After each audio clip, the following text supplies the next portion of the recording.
The Blend. I am your host, Steve Benz. We are broadcasting from Studio B in the beautiful city of Chicago. The tremendous TV show Trading Spaces made a triumphant return this year. All of the original members return, including my guest, designer, Doug Wilson. Doug, welcome to the show. Well, thank you, Steve. How are you today? You know, I'm doing fantastic. 9 seasons on Trading Spaces. Seems like a long marriage to me. It is a long marriage, and we had a separation, for a bit. But, 9 seasons is great, and we're renewed for our 10th season. So we just got that renewal yesterday. Well, congratulations. It's because you're on this show that you got the 10th season. I'm just telling you right now. Is that what you think? Don't tell my other cast members that. Now. But I thank you. Now, here we are in Chicago. That's where we broadcast out of. You coming from a relatively small town, I guess, outside Champaign. So how does we'll call you a small town guy, become a TV star designing houses and rooms? How does that happen? Well, I was always active in theater and music growing up on the farm. Granted, I actually grew up in a cornfield. I'm a child of the corn. And I started acting professionally in Champaign at a dinner theater, did community theater, went to the University of Illinois, and then went to the National Shakespeare Conservatory in 1986 in New York City. And from there, I worked for an interior designer, graphic artist in Champaign through high school and some college. But I started a handyman business to survive because I was handy. That turned into contracting, paint contracting, decorative painting, then in interior design. I ended up getting some print in the New York Times and design magazines. And a production company in 1999-2000 was looking for talent for an unnamed show called Trading Spaces, and they sent me a letter in the mail, not an email, a letter. Kids out there, people actually send letters. I became, a designer on Trading Spaces. So that's how it happened in a nutshell. So how was that first audition? Before we talk about going into season 9 and how that went, how did that first audition go for Trading Spaces? I can't even imagine what you would have done.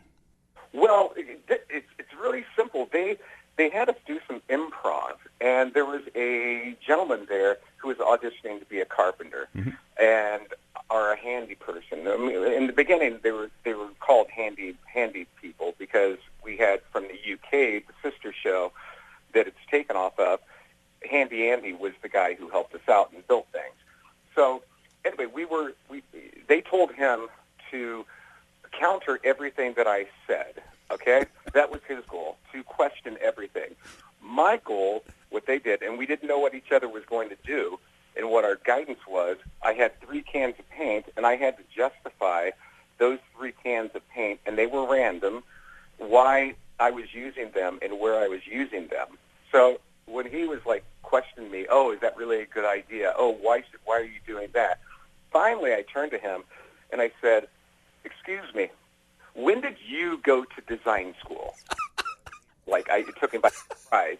And he said, well, I didn't. I said, okay, fine. You do your job and I'll do mine and we'll get along just fine. That sealed the deal. That's pretty funny. That's a great story. Yeah. And look at you now. You're probably, I think you called yourself the Trading Spaces villain. I read that and I thought, what a great line. Well, every show needs a villain, right? To make it interesting and fun. And that's just sort of how things happened. One of my first episodes, of course, my audition, was something that they really liked. And they're like, we like that. We like that, putting your foot down. And I had some homeowners. One of the homeowners had auditioned to be a designer on the show that I was working with, and I didn't understand where all the tensions were coming from. So, I had a hard time getting them on board with things, and I was doing a pretty room. I wasn't doing a prison of love or anything like that. And then it was a number of years later that I found out that she had auditioned for the show and didn't get chosen and was a little jealous.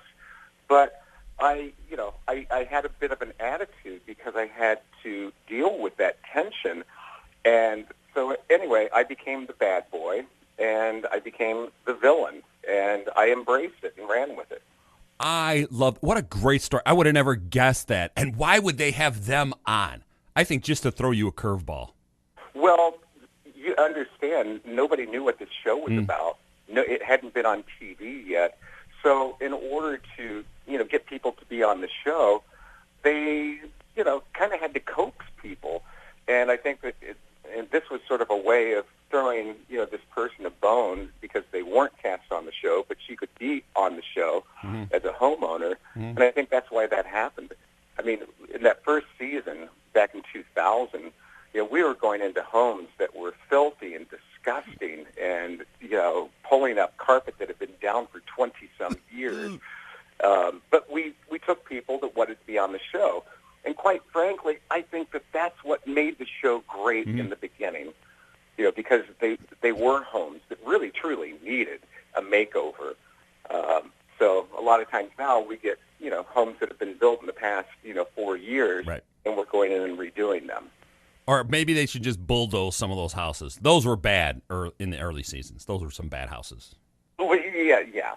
They were kind of, some of them were kind of filthy, but it was good TV and good characters. This season, we're gearing up for the season finale on Saturday, and that's going to be really exciting.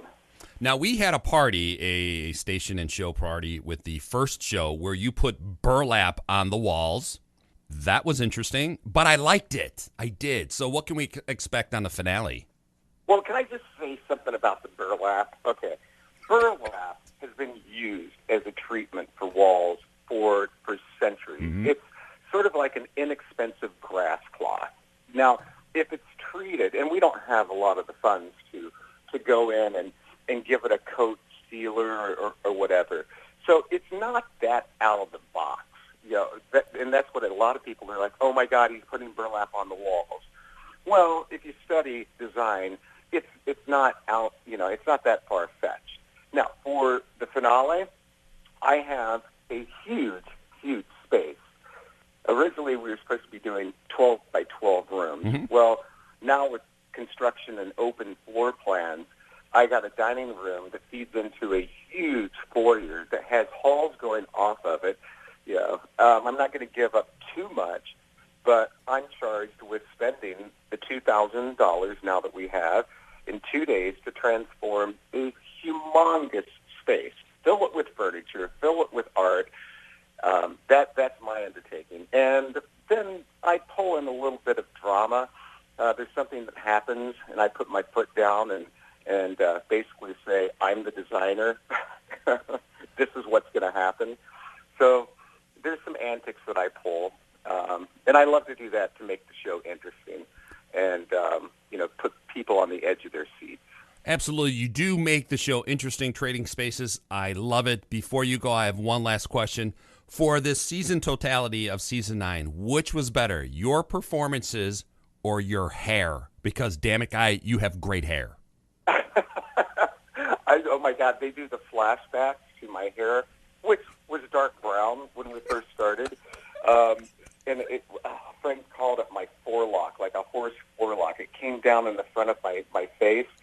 But now I'm what do we call myself? I'm seasoned with shorter grayish hair.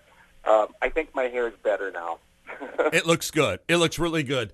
Season finale, Trading Spaces. Doug, you are welcome on the show anytime you like. Well, just give my phone a jingle. All right. All right, we'll see you next time. Catch Doug and the rest of the cast of Trading Spaces on their Season 9 finale. You can catch it Saturday, 8/7 Central. That is on June 2nd. Stay tuned for more. You're listening to The Blend.